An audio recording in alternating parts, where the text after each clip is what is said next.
वास्तव में भक्ति कर रहा है क्या? नहीं। तो ये भगवान, तो इसीलिए भक्ति जो है वो भक्ति या जो भगवान को प्राप्त करने का जो मार्ग है वो बाहरी रूप से उसका कोई महत्व नहीं है। जो कुछ है वो सब अंतःकरण की बात है। तो इसीलिए जब हम शुरुआत में भक्ति में आते हैं तो ठीक है, बाहरी रूप को हम देखते हैं, लेकिन जब आगे बढ़ोगे तो आगे सब फिर अंदर की ही बात होती है। और इसीलिए भगवान ने भगवान को प्राप्त करने के लिए ना कोई ज्ञान मार्ग बताया, ना ध्यान मार्ग बताया, ना योग मार्ग बताया। भगवान ने कौन सा मार्ग बताया उनको प्राप्त करने के लिए? कौन सा मार्ग? भक्ति मार्ग। भक्ति योग सिखाया, भक्ति मार्ग। और भक्ति मार्ग जो है वो इतना श्रेष्ठ है, इतना श्रेष्ठ है, इतना श्रेष्ठ है कि उस भक्ति के द्वारा वो पर ब्रह्म भी सेवक बन जाते हैं उस व्यक्ति के, जिसके अंदर क्या बन जाते हैं? सेवक। उसके अभी हम ऐसा बोल सकते हैं, चलो कि यहाँ तक कि सेवक शब्द बहुत स्टैंडर्ड शब्द लग रहा है, और नौकर बन जाते हैं। क्या बन जाते हैं? नौकर। कौन? जो सबके स्वामी है, सबके मालिक है, वो उस व्यक्ति के क्या बन जाते हैं? नौकर बन जाते हैं, है क्या नहीं? तो वो नामदेव मराठी, आपके नामदेव महाराज, तो उनके घर में वो नौकर कर रहे थे ना, क्या कर रहे थे? एक नाथ। उनके यहाँ पे भगवान क्या बन गए थे? उनके नौकर बन गए थे, राइट? और उनको बोल रहे थे हमें पेमेंट कुछ नहीं है ना, ऐसा कोई। तो आप देखो वो जो भगवान है, जिनको ब्रह्मा जी, शिव जी, मतलब जब शिव सागर पे गए थे वो लोग, ब्रह्मा, शिव जी और 33 कोटि देवता, तो उनको दर्शन नहीं हुआ भगवान का, उनको दर्शन ही नहीं हुआ भगवान। कौन गए थे? कोई सोने घूमने गए थे? कौन गए थे? साक्षात ब्रह्मदेव गए थे।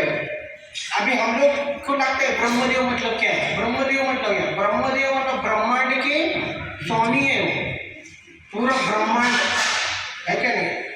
इधर अभी समझो महाराष्ट्र किसी के हाथ में आ गया तो उसको कितना बड़ा मानते हैं लोग, शायद पूरा महाराष्ट्र उसके हाथ में है। सोचो मत किसके हाथ में है, वो भगवान के हाथ में है, थोड़ी देर जो भी है वो उनको लग रहा है कि मेरे हाथ में है, वो कब निकल जाएगा पता नहीं चलेगा, और जब वो उल्टी खोलेगा तो समझ में आएगा निकल गया। तो एक महाराष्ट्र किसी व्यक्ति के हाथ में, तो सोचो उसके पास कितने रिसोर्सेस आ गए। पूरा महाराष्ट्र का अगर वो बोलता है कि ये लैंड है, ये हमारा है, तो कोई उनको ऑब्जेक्शन ले सकता है? ले सकता है? वो बोलेगा अभी सब लोग कर्जा निकालो, और वो बोलेगा कर्जा माफ होगा, है क्या? तो अभी कोई ऐसा है तो वो कर देंगे। तो महाराष्ट्र का कंट्रोल आ गया किसी के हाथ में, तो कितनी बड़ी बात है सोचो। और समझो भारत देश का आ गया तो फिर पूरी पृथ्वी का आ गया तो, और फिर 9 वर्षों का 9 वर्ष उसका आ गया तो, और फिर 7 द्वीप का आ गया तो 7 द्वीप, और ये सिर्फ भूलोक में, फिर ऊपर के साथ नीचे के साथ, और पूरे ब्रह्मांड का आ गया तो वो किसके हाथ में है? ब्रह्मा जी के। सोचो कौन है ब्रह्मा जी? कोई साधारण है क्या? वो ब्रह्मा जी। शिव जी कौन है? शिव जी पूरा ब्रह्मांड को नष्ट करते हैं, इतनी पावर है उनके अंदर। वो शिव जी, वो ब्रह्मा जी और सारे देवी देवता वो सब गए वहां पे, फिर भी उनको दर्शन नहीं हुआ। तो किसको दर्शन होता है? तो वे जिसकी आंखों में भक्ति प्रेम का अंजन है, ऐसा व्यक्ति भगवान का सर्वत्र दर्शन कर सकता है। प्रेमांजन छुरित भक्ति विलोचनेन संत सदैव हृदयेषु विलोकयन्ति यम श्याम सुंदर चिंतित गुण स्वरूपम गोविंदम आदि पुरुषम तमहम। तो यहाँ पे कौन सा अंजन बोले? प्रेमांजन छुरित भक्ति विलोचनी। प्रेम का अंजन है और भक्ति, ये प्रेम भक्ति, प्रेमा भक्ति का अंजन जिसकी आंखों में लग गया, ऐसा व्यक्ति सब तरफ भगवान का दर्शन कर सकता है। तो कोई भक्ति ये कोई साधारण या कोई भावुकता या कोई कल्पना या फिर कोई बस करना है, ऐसा ये भक्ति मतलब कौन है, क्या है? तो भक्ति को समझने के लिए बड़े बड़े ज्ञानी भी फेल हो जाते हैं, वो भक्ति समझ नहीं पाते है। तो भक्ति करना कोई बस ऐसा कोई भावुक लोग या कोई गरीब लोग या फिर कोई बस उनको कुछ काम नहीं है, वो लोग ऐसा करते हैं। भक्ति से भाव, भक्ति चाहता है उनका। तो भक्ति कोई साधारण भक्ति को समझने के लिए, भक्ति को ये आसान बहुत है, सबके लिए सुलभ है, सबके लिए आसान है। बोलते ना, it is easy for all, it is easy but not, it is simple but not easy. Simple मतलब क्या बोलेंगे इसको मराठी में, हिंदी में? सरल है पर आसान नहीं है। तो इसीलिए ये भक्ति का मार्ग है। कौन सा मार्ग है? ये भक्ति का मार्ग है। और ये भक्ति के मार्ग पर चलकर ही हम भगवान को प्राप्त कर सकते हैं। उसी मार्ग पर चलकर हम अगर अब बताइए, अगर आप चेन्नई के मार्ग पर चल रहे हैं और सोच रहे मैं मुंबई पहुंच जाऊंगा, पहुंचेंगे? या फिर आप दिल्ली के मार्ग पर चल रहे हैं और आप बोलेंगे मैं भोजरी पहुंच जाऊंगा? हो सकता है सर? मार्ग कौन सा पकड़ा? कौन से मार्ग पर चल रहे हैं? तो चार संप्रदाय हमें एक ही मार्ग बताते। कौन सा मार्ग? भक्ति का मार्ग। कौन से चार संप्रदाय? आप बोलिए।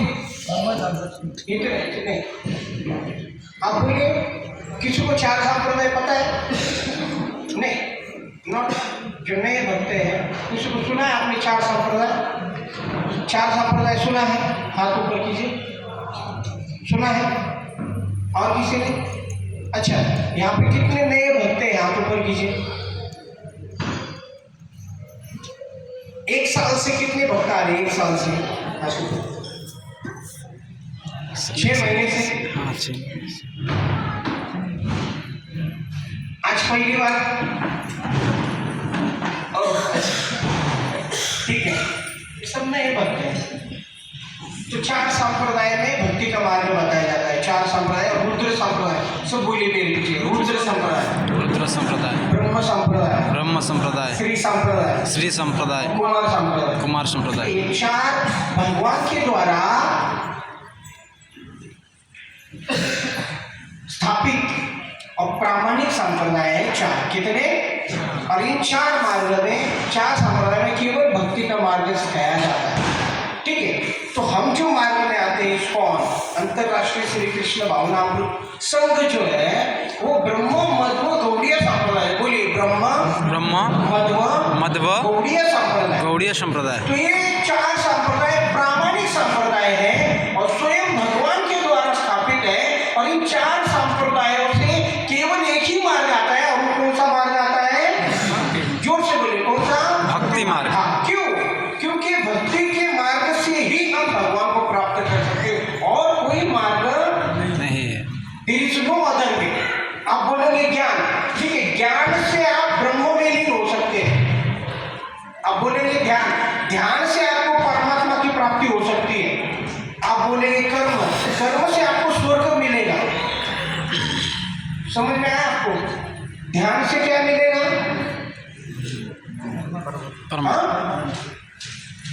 ध्यान से आपको परमात्मा मिलेगा, अगर आप सही डायरेक्शन में कर रहे हो। ज्ञान से क्या मिलेगा? ब्रह्म ब्रह्म निराकार में आप विलीन हो जाओगे। लेकिन भक्ति से आपको क्या मिलेगा? भगवान, साक्षात भगवान। बोलो श्री कृष्ण भगवान की। आपको साक्षात भगवान मिलेंगे। तो बताइए आपको क्या चाहिए? आपको भगवान चाहिए कि भगवान की शक्ति चाहिए? भगवान चाहिए। हाँ, भगवान चाहिए। हमें भगवान चाहिए, है कि नहीं? तो भगवान को प्राप्त करना है, तो भगवान को प्राप्त करने के लिए ज्यादा मेहनत सिर्फ तो ज्ञान के मार्ग पर बहुत मेहनत है। क्लेशो अधिक त्रस्तेषा, उसमें बहुत मेहनत है, उसमें दिमाग लगाओ, ये लगाओ। अभी चलो ज्ञान मार्ग पे सब चल सकते हैं क्या? क्योंकि ज्ञान मार्ग पे चलने के लिए आपको उतना बुद्धि होना चाहिए। उतना बुद्धि मतलब क्या है कि वेदों को पढ़ना, उपनिषदों को पढ़ना और फिर उनका अर्थ समझना और उसके बाद उसके ऊपर तर्क वितर्क करना, ये बहुत मुश्किल है। और ये सब करने के बाद भी रिजल्ट 100% नहीं, आपको भगवान की प्राप्ति नहीं होती। आपको केवल भगवान के एक एस्पेक्ट, एक अंग की प्राप्ति होती है, ब्रह्म ज्योति की प्राप्ति होती है। सोचो कुछ फायदा हुआ? और इतना सारा आपका जीवन गया ज्ञान मार्ग में, न वहां पे प्रेम प्राप्त हुआ, न भगवान की प्राप्ति हुई। और यहाँ तक कि बोला गया है भागवतम में कि उसको जन्म मृत्यु से भी मुक्ति नहीं मिलेगी, क्योंकि ऐसा बोला गया है पतंती अनादि ग्रीष्मदांग्रे। भागवतम में बोला है कि आप ब्रह्म लोक में भी गए तो वहां से भी फिर से आना पड़ेगा, वहां से भी गिरना पड़ेगा। पुनरपि जननम पुनरपि। योग में जाओगे तो योग में आप किसी भी प्लैनेट पे जा सकते हो, आप स्वर्ग में जा सकते हो, ब्रह्मलोक में जा सकते हो, लेकिन आप ब्रह्मा भूरा लोका फिर से वापस इस संसार में आना ही, दुख में आना ही पड़ेगा। कर्म से आप स्वर्ग में जाओगे, स्वर्ग में भोगोगे, लेकिन फिर से इस संसार में आना पड़ेगा। और लेकिन अगर आप भक्ति करोगे तो हमेशा के लिए सारे दुखों से आप मुक्त हो जाओगे और पूर्ण आनंद की प्राप्ति करोगे। पूर्ण आनंद क्या है? साक्षात भगवान ही पूर्ण आनंद है, सच्चिदानंद विग्रह। तो इसीलिए ये भक्ति मार्ग कोई साधारण मार्ग नहीं है, ये सबसे श्रेष्ठ मार्ग है। और ज्ञान मार्ग केवल ज्ञानी लोगों के लिए। फिर बाकी के लोग क्या करेंगे? जो ज्यादा ज्ञानी नहीं है वो लोग क्या करेंगे? ज्ञान मार्ग पे ज्ञानी लोग ही चल सकते हैं, बाकी के लोग क्या करेंगे? फिर बाकी के लोग मतलब बाकी क्या करेंगे? फिर वो मतलब ज्ञान मार्ग पे चल नहीं सकते तो उनका आने ही चलेगा कुछ। हाँ, मेरे ऐसे करने से लोग हंसेंगे नहीं, पता मैं पान को छूना ना रहने वाला प्रोग्राम कुछ अलग होता है क्या? ओके ठीक है। तो जो भी ज्ञान मार्ग में योग, अष्टांग योग करने को जाओ तो सबसे पहला शर्त ये है, अगर अष्टांग योग करना है सबसे पहला शर्त है कि घर छोड़ो। कितने लोग तैयार हैं अष्टांग योग करने के लिए? आप करने के लिए तैयार है? छोड़ दीजिए घर। रेडी आप? अच्छा फिर मेरे साथ चलिए, आपको मंदिर में अष्टांग योग सिखाता हूं। पहला शर्त है घर छोड़ो। घर में रहोगे तो मन विचलित रहेगा। सोचो आप घर में ध्यान में बैठे हो, बैठ सकते हैं घर में ऐसे ध्यान कर, और समझो आप ध्यान कर रहे हो, कोई आपके घर का सदस्य आके टीवी लगा दे और उसमें गाना लग जाए ना, समथिंग लाइक दैट, तो आपके ध्यान में भगवान आएंगे कि वो गाना आएगा? बोले तीसरी ध्यान में बैठ सकते। उसके बाद आप ज्ञान करने जाओगे तो उसमें कितना समय लग जाएगा? 12 साल आपको केवल संस्कृत सीखने में लगते। कितने? 12 साल तक संस्कृत सीखो, उसके बाद उसका अर्थ जानो, उसके बाद उसकी टीकाएं पढ़ो, फिर उन टीकाओं का सार निकालो। ये सब होने के बाद फिर आपको कुछ थोड़ा बहुत समझ में आएगा, लेकिन फिर भी आप हमेशा कंफ्यूज ही रहोगे, निष्कर्ष पर कभी पहुंच नहीं पाओगे। तपन मिश्रा उदाहरण है उसके। एक तपन मिश्रा थे काशी में, बनारस में, बड़े विद्वान थे, बड़े पंडित थे, बड़े जानकार थे, वेद पाठी थे, पूरा ज्ञान था उनको, नाना शास्त्र पढ़े थे, लेकिन फिर भी भ्रमित थे, रो रहे थे, कुछ समझ में नहीं आ रहा है। ये शास्त्र अलग बोल रहे, ये शास्त्र अलग बोल रहे, ये शास्त्र का भाव अलग है, ये शास्त्र का अर्थ अलग है, क्या करूं कुछ समझ में नहीं आ रहा। वो पूरी तरह से भ्रमित हो गए थे।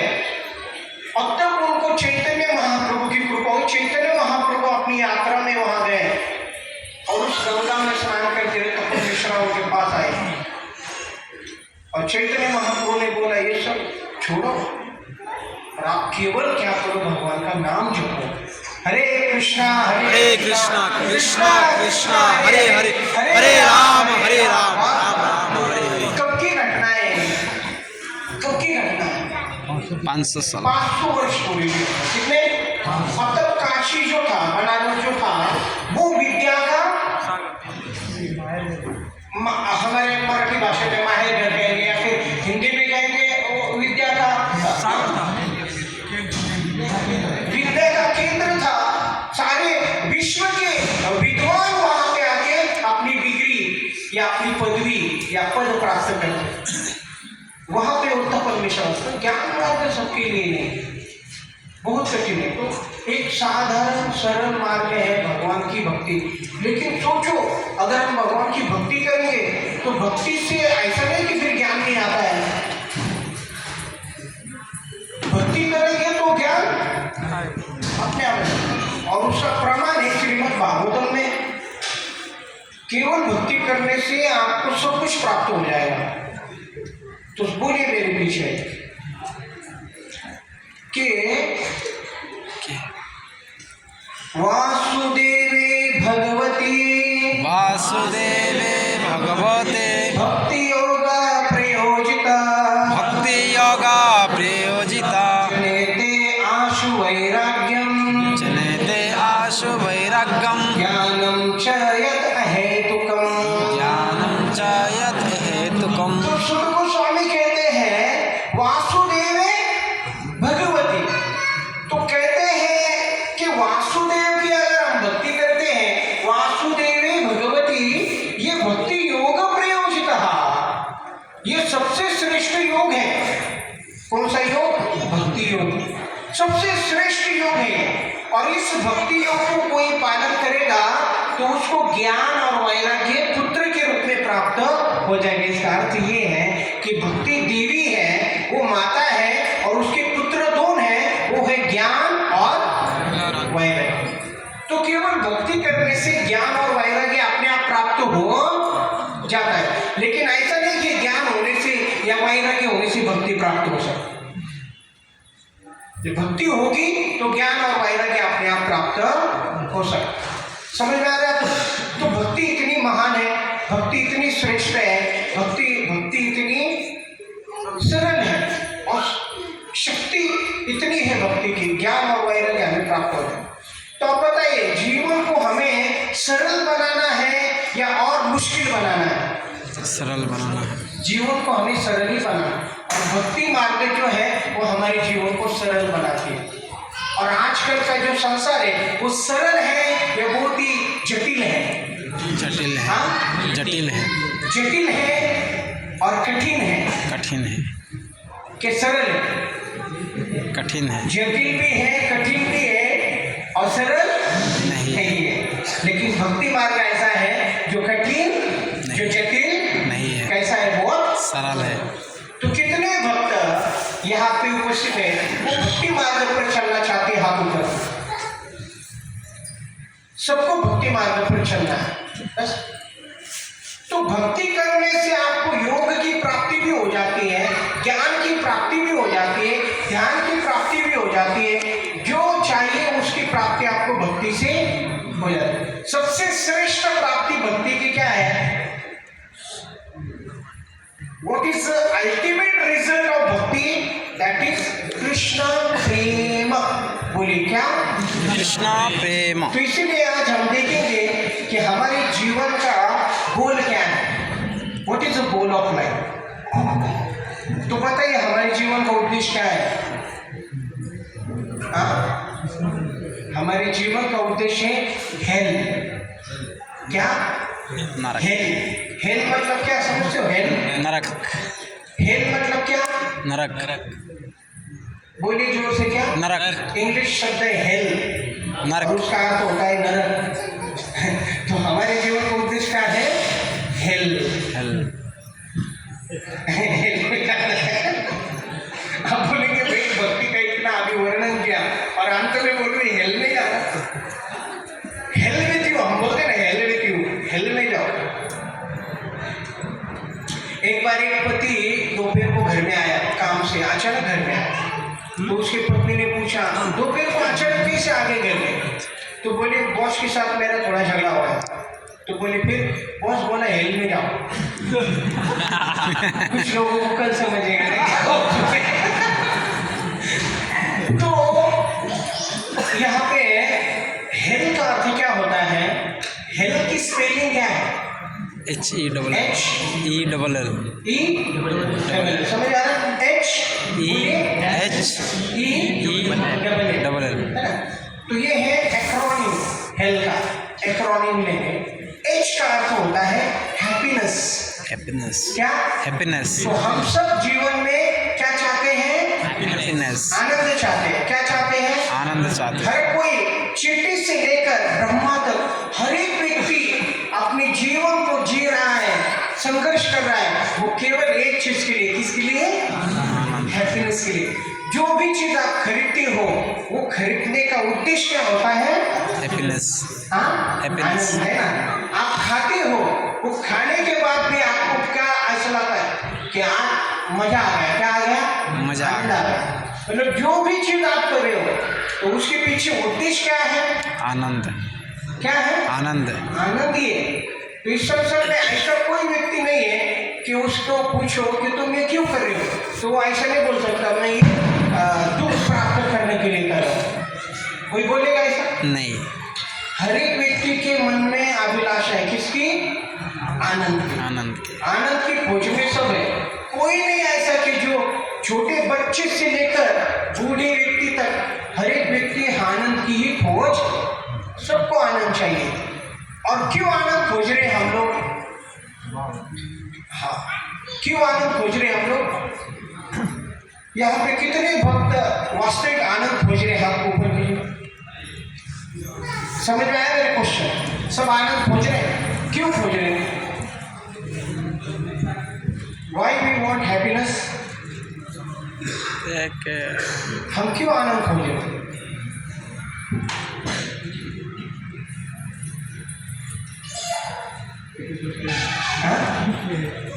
नहीं।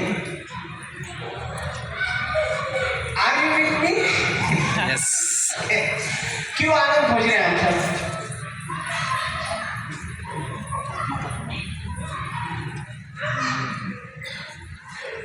आनंद क्यों खोज रहे हैं? क्योंकि ये हमारा स्वभाव है कि आनंद में सच्चित आनंद। ये हमारा स्वभाव है, इसमें कुछ गलत नहीं है।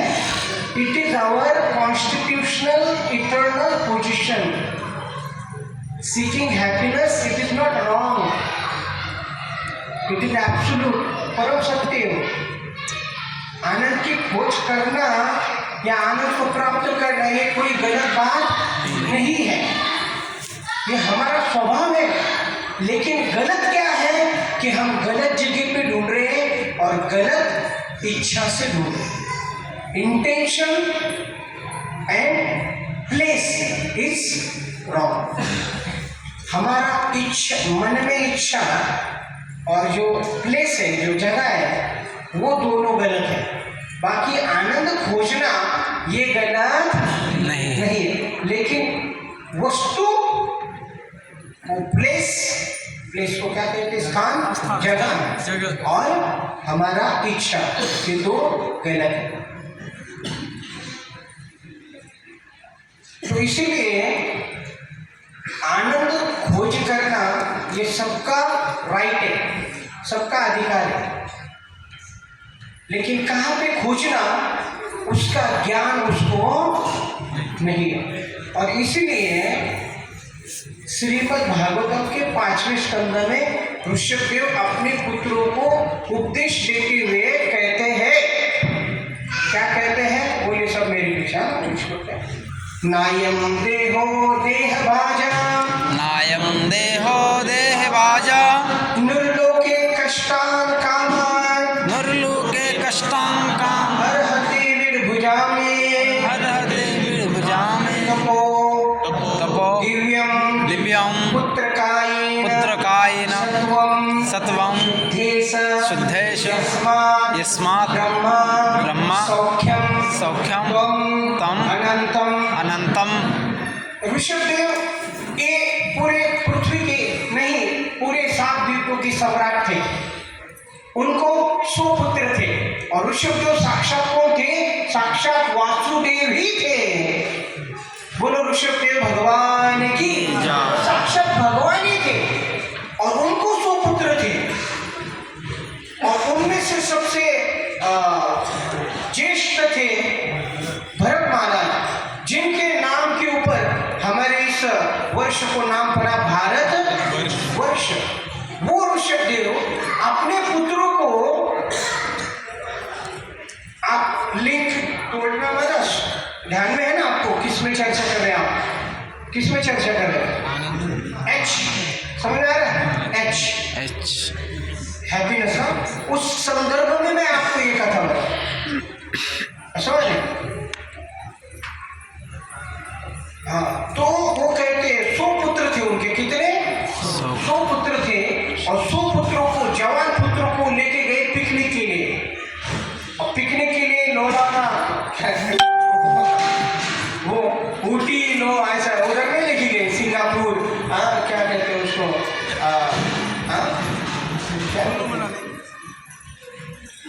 बहुत सारी चीज तो है जाते, तो वहां पे नहीं लेके गए।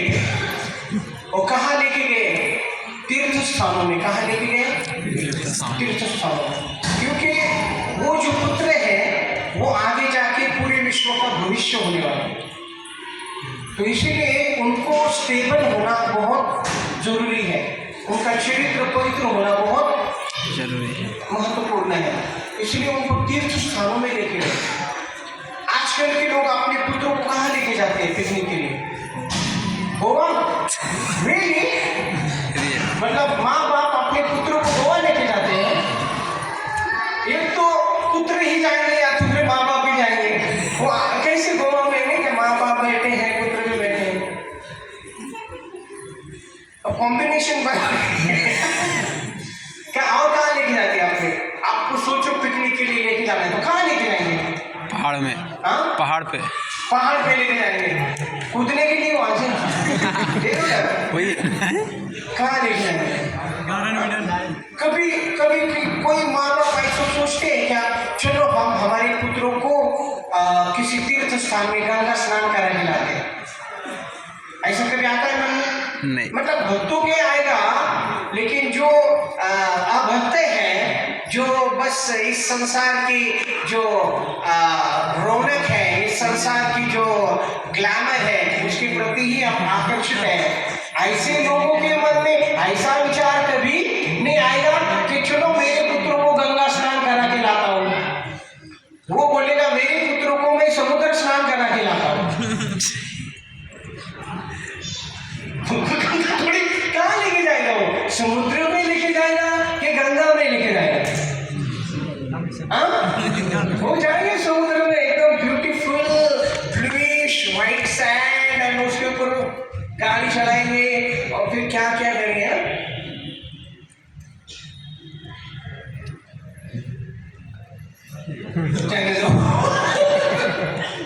तो इमेजिन नहीं कर सकते, वो कभी ऐसा सोच सकते कि चलो हमारे पुत्रों को हम सत्संग के लिए लेके चलते हैं?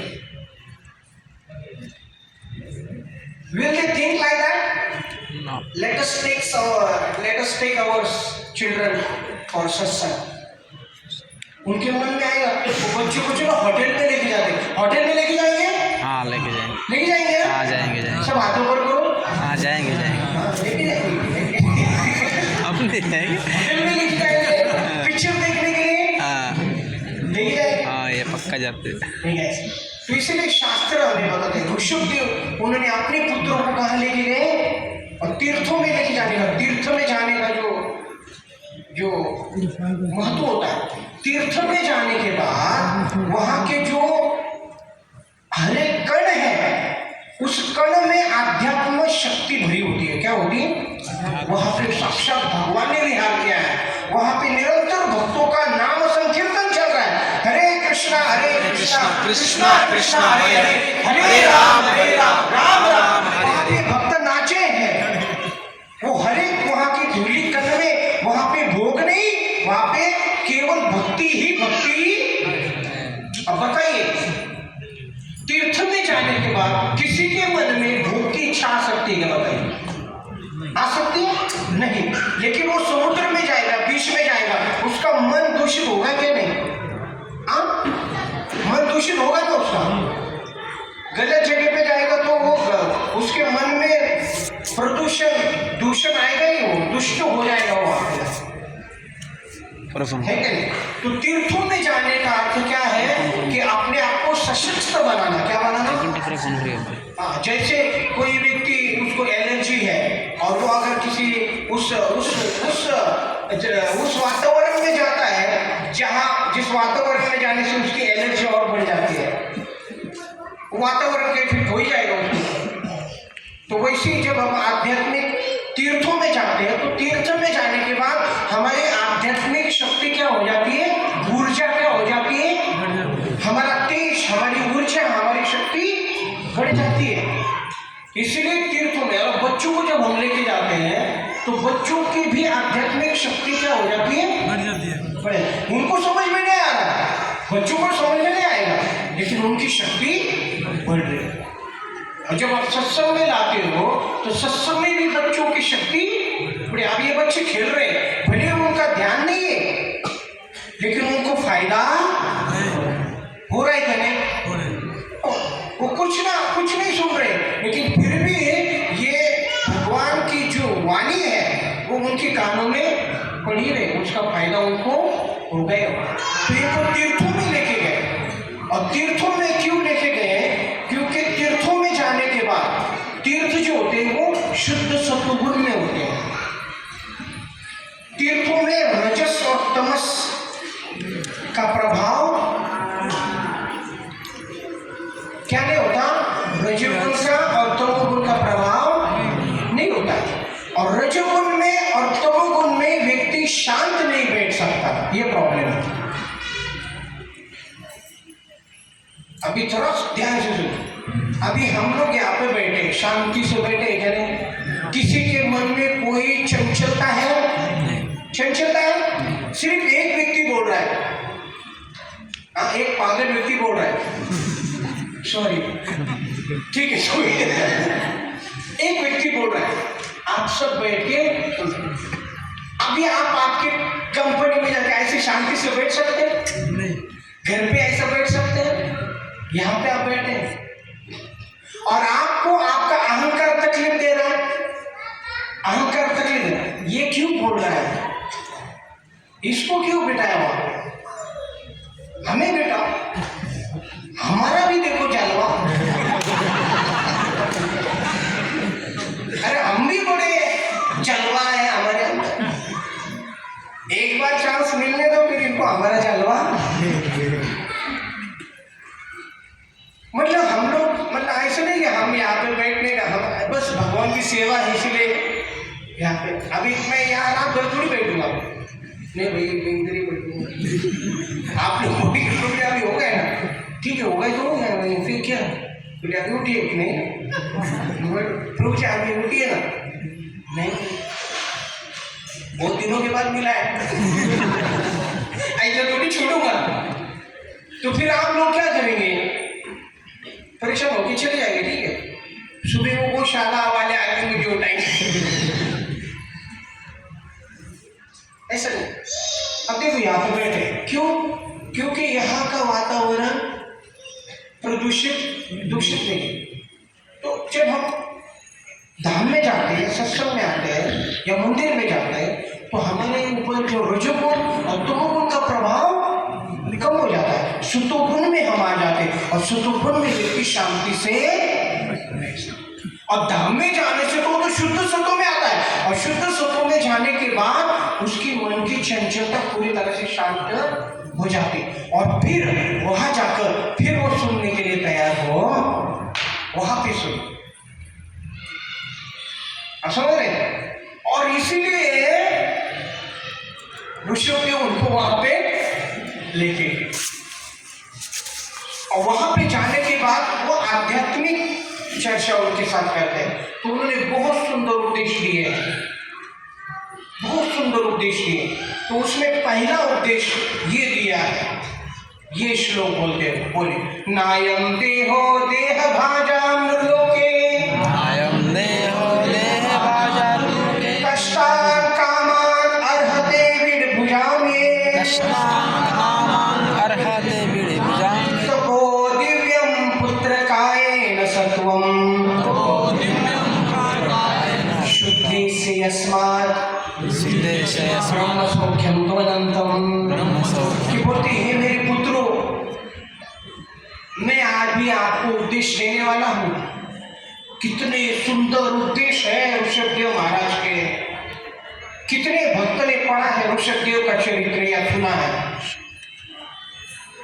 अच्छा ठीक है, तो ऋषभदेव ये भगवान के साक्षात अवतार है, ठीक है, साक्षात भगवान के ही अवतार है। तो भगवान ने जो जो बोला है वो धर्म है, हाँ धर्म तो साक्षात भगवान, और वो भगवान साक्षात बोल रहे मेरे पुत्रों, आज मैं आपको बहुत विशिष्ट उपदेश देने वाला हूँ, ध्यान से सुनो।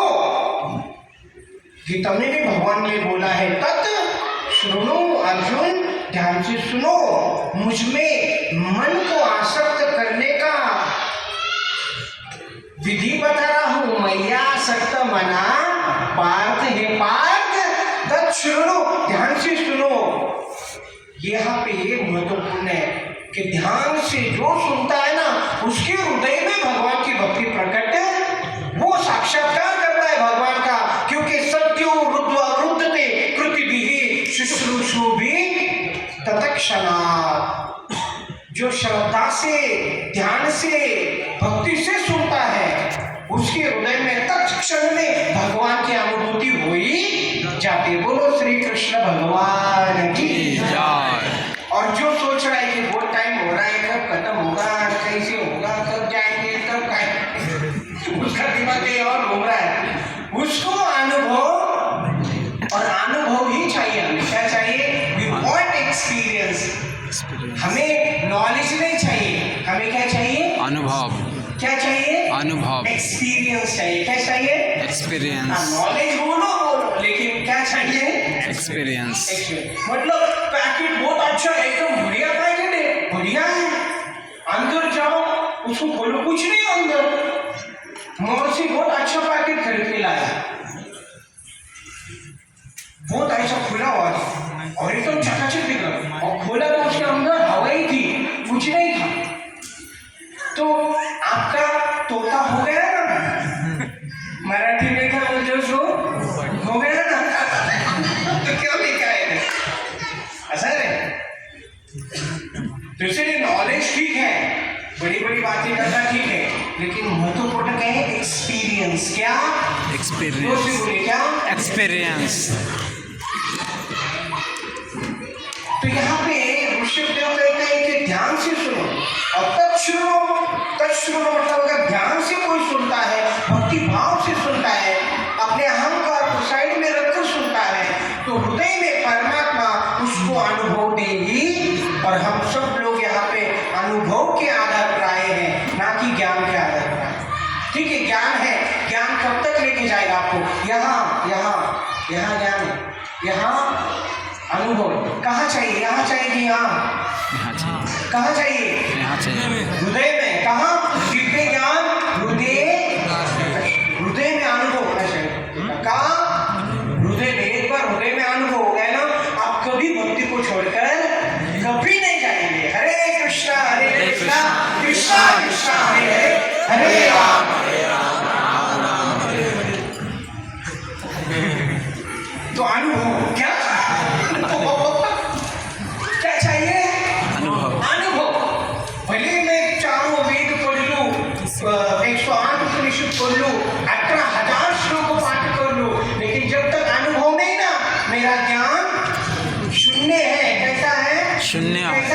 शून्य है, कैसा है? शून्य है। और शून्य शून्य होता है। तो इसलिए क्या चाहिए? अनुभव। और अनुभव कैसा आता है? शुश्रूषु। क्या शब्द दिया है? शुश्रूषु। इसका अर्थ क्या होता है? शुश्रूषु होता है हाँ, सेवा भाव। क्या होता है? सेवा भाव। जब हम सेवा भाव से, भक्ति भाव से, श्रद्धा से सुनने का केवल इच्छा भी करते हैं तो भागवत कहता है शुश्रूषु भी तत्क्षण। उसी क्षण उसको भगवान का अनुभव हो जाएगा, उसको भगवान का अनुभव हो जाएगा उसके हृदय में। वो इतना आनंद में जाएगा, उसको भगवान का अनुभव हो गया, फिर उसको इस संसार का कोई भी प्रलोभन आकर्षित नहीं कर पाएगा। एक बार भगवान का अनुभव होने दो। राधा कृष्ण भगवान की होने दो एक बार अनुभव। और वो कुछ ऐसा बहुत उल्टा सर पे उल्टा लटका ऐसा ये नहीं तत्क्षणों केवल क्या किससे? तत्क्षणों। तो इसलिए यहाँ पे ऋषभ अपने पुत्रों को कह रहे कि मेरे पुत्रों ध्यान से, मेरे उपदेश ध्यान से, बस इतना ही बोल रहा है। आपको कठिन है क्या? इस तरह की डिफिकल्टी कठिन है। और यहाँ तक कि यहाँ पे हम सुनते भी हैं और सुनने के बाद हमें प्रसाद का लाभ भी प्राप्त होता है, वो तो और श्रेष्ठ अनुभव है। लोग सब ज्ञान वाले भूल जाते लेकिन प्रसाद का अनुभव कोई भूल नहीं। क्यों? प्रसाद, क्योंकि प्रभु का साक्षात दर्शन है, तो वो तो अनुभव है सबको। तो प्रसाद के रूप में साक्षात भगवान ही हमारे अंदर प्रविष्ट हो रहे, प्रसाद के रूप में साक्षात परब्रह्म भगवान। तो इसीलिए ऋषभ यहाँ पे कहते हैं मेरे पुत्रों ध्यान पूर्वक सुनो, नायम देहो। क्या कहते हैं? ये मेरे पुत्रों, पहला शब्द बोलते नायम देहो। अब ये देह मनुष्य देह, मानव, ये मनोज मनुष्य जन्म बड़ा दुर्लभ है। दुर्लभ दुर्लभ मानव जन्म, ये मानव जन्म कैसा है? दुर्लभ है। लेकिन नायम देहो देह भाजा नूरलोकी, इस नूरलोक में, इस नरलोक में या इस पृथ्वी धरातल में ये मानव देह जिसको प्राप्त हुआ है, नायम देह, उसका उद्देश्य क्या है? नायम देहो देह भाजा नूरलोके कष्टान। किसके लिए नहीं है? नायम देहो, ये देह, ये मनुष्य देह, कष्टान नायम, कष्ट करने के लिए नहीं। अभी आप बोलेंगे फिर काम धंधा छोड़ दे, कष्ट ना करे, तो कष्ट तो करना ही पड़ेगा। हर एक व्यक्ति को कष्ट करना ही, काम करना ही करना पड़ेगा। क्योंकि गीता में चौथे अध्याय में कर्मयोग में भगवान बोलते हैं कि हर एक व्यक्ति को अपना नियत कर्म करना पड़ता ही, वो अपने कर्मों को छोड़ नहीं सकता। बोले क्यों? बोले अपना कर्म किए बिना व्यक्ति अपने शरीर का भी पोषण नहीं कर सकता। शरीर का भी पोषण अगर हमें करना है तो कर्म तो करना ही पड़ेगा, कष्ट तो करना ही पड़ेगा। लेकिन बुद्धिमान होकर कष्ट करना है, गधे के जैसा नहीं। कष्ट करना है लेकिन कैसा? बुद्धिमान। गधे के जैसा कि बुद्धिमान? बुद्धिमान। अभी लोग कष्ट कर रहे हैं लेकिन कैसा? कैसा? गधे के जैसा। तो आप लोग कष्ट कर रहे हैं कैसा? गधे के जैसा। गधे के जैसा। आप ट्रैक पे है ना? अच्छा, ट्रक में है।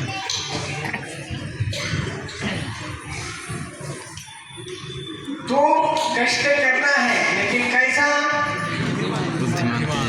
बुद्धिमान के जैसा, है ना? गधे के जैसा कष्ट, कष्टान कामा। अभी कष्ट कर रहा है व्यक्ति, कष्ट कर रहा है लेकिन कष्ट तो करना ही पड़ेगा। कष्ट किसी को छूटा नहीं, कर्म करना ही पड़ेगा। लेकिन आगे का जो शब्द है कुछ लोग जिसके लिए मत करो, बोल रहे हैं आप, भगवान बोल रहे हैं आप कष्ट मत करो, मेहनत मत करो, काम धंधा मत करो, ऐसा बोल रहे क्या? भगवान बोल रहे नहीं, कष्ट तो करना ही पड़ेगा, सबको कष्ट करना पड़ेगा। कोई भी ऐसा नहीं उनको हर एक को कष्ट कष्ट करना ही। लेकिन अगला शब्द क्या है? क्या शब्द है? कष्टान। किसके लिए? कामा। समझ में आ रहा है? कामा। क्या बोलिए? कामा। कष्ट करो लेकिन इसके लिए मत करो। कामा। क्या शब्द है? कष्ट करना ही है लेकिन किसके लिए नहीं करना? अब ये कामन क्या है? ये कामन क्या है? कामन। कामन मतलब क्या है? ये भोग की भावना। क्या? भावना। भोग की भावना। इस संसार में भोगने की भावना। मैं भोगना चाहता हूँ, फिर वो कोई भी हो। स्त्री पुरुष को भोगना चाहती है, पुरुष स्त्री को भोगना चाहता है। इस संसार के विषयों को हम भोगना चाहते हैं और इन विषयों को भोगने के लिए फिर काम, इसको बोलते काम। तो इसलिए बोलते www। क्या लोगों के लिए www.com मतलब क्या? वर्ल्ड वाइड नहीं, वेल्थ क्या? वेल्थ क्या? Wealth www.com। किसके लिए चाहिए वेल्थ? धन पैसा किसके लिए चाहिए? www.com के लिए। क्या है? वुमन, वाइन और समथिंग लगा है फॉर वेल्थ, वुमन, वाइन। फिर उसके बाद ये सब मिल गया तो उसके बाद क्या है? उसको प्राप्त करने के लिए वेल्थ चाहिए, इसके लिए वुमन, वाइन, वेल्थ ये चाहिए। तो फिर आगे आता है फिर से www.com। मतलब क्या? वर्क। समझ आ रहा है? काम करो। किसी ने स्त्री सब वो हो गया। फिर उसका वर्क करके फिर से www.com। क्या? वरी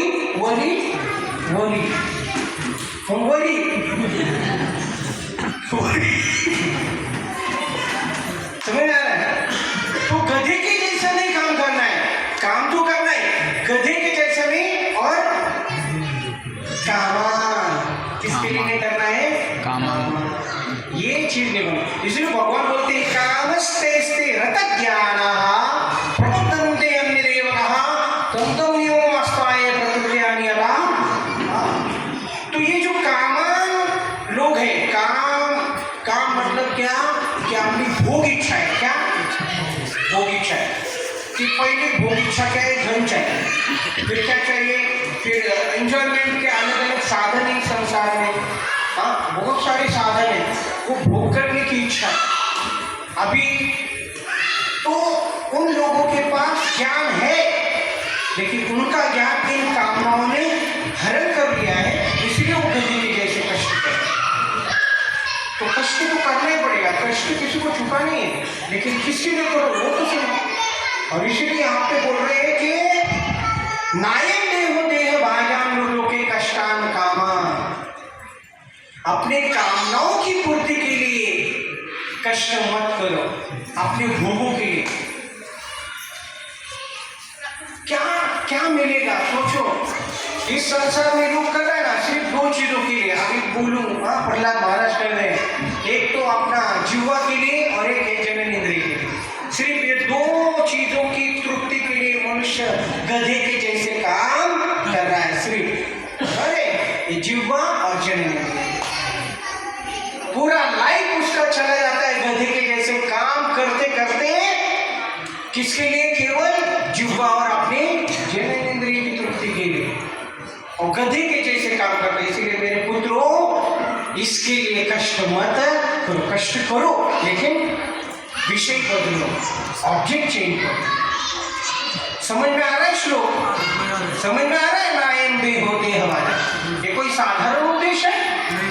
इसी को बोलते हैं शास्त्र और इसी को बोलते हैं श्रवण। बाहर लोग भाग रहे, गधे के जैसे भाग रहे लोग, कितना काम कर रहे, लेकिन उद्देश्य क्या है? कि रात को मैथुन मिलेगा और खाने को मिलेगा। निद्रया हेतु नक्तम सेक्स में जाती है केवल इसके लिए ये नाम देह मनुष्य देह बर्बाद कर रहे हैं।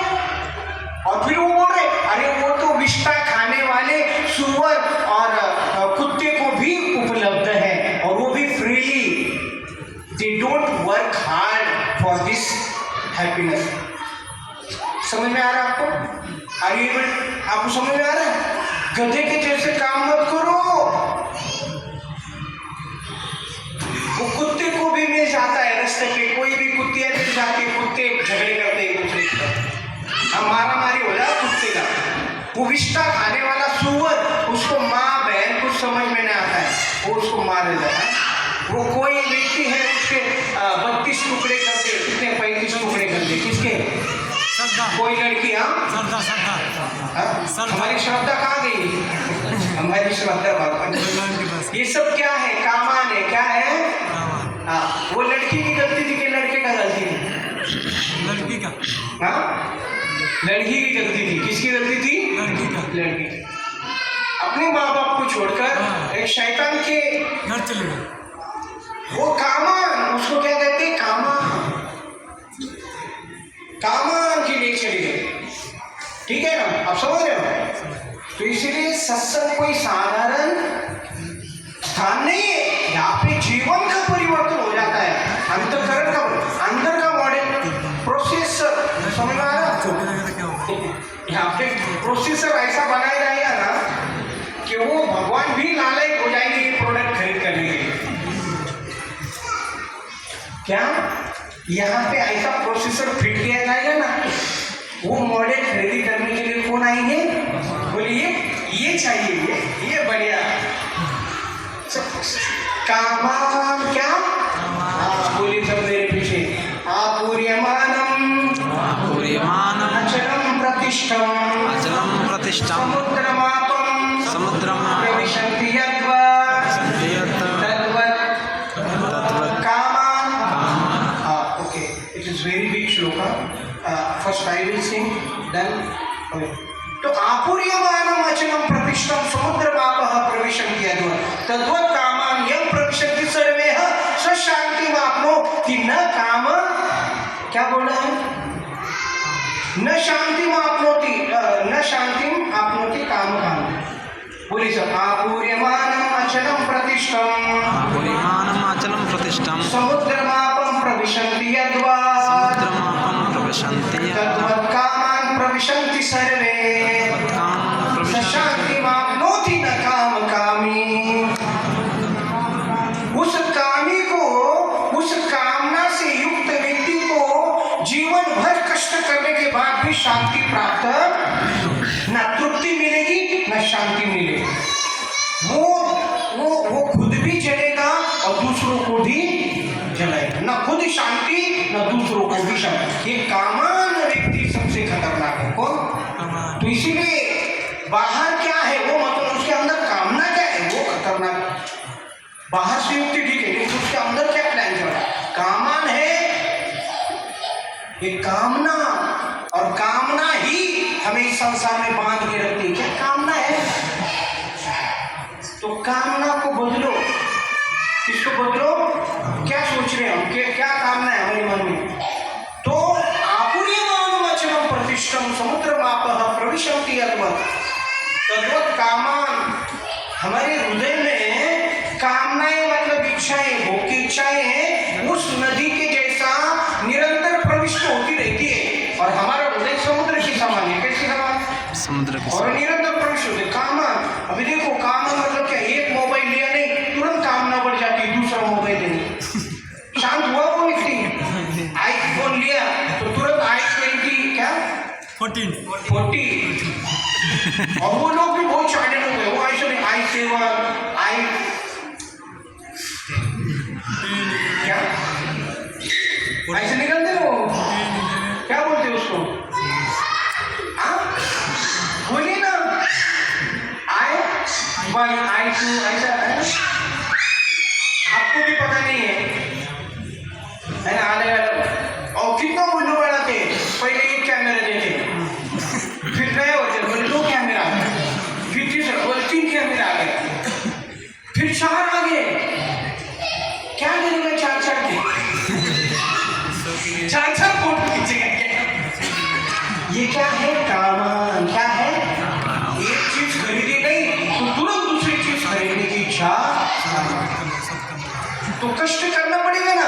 अभी चलो 50,000 का लिया और अभी दूसरा हाई मॉडल आ गया, वो 1 लाख का है, तो 1 लाख के लिए कष्टान, ठीक है, कष्ट करके नहीं मिल रहा है तो फिर चीटिंग, फंसाओ लोगों को। कुछ लोग तो किडनी बेच देते, होता है ना ऐसा, किडनी बेच देते किसके लिए? फोन खरीदने, किसी ने बेचा है नहीं ना।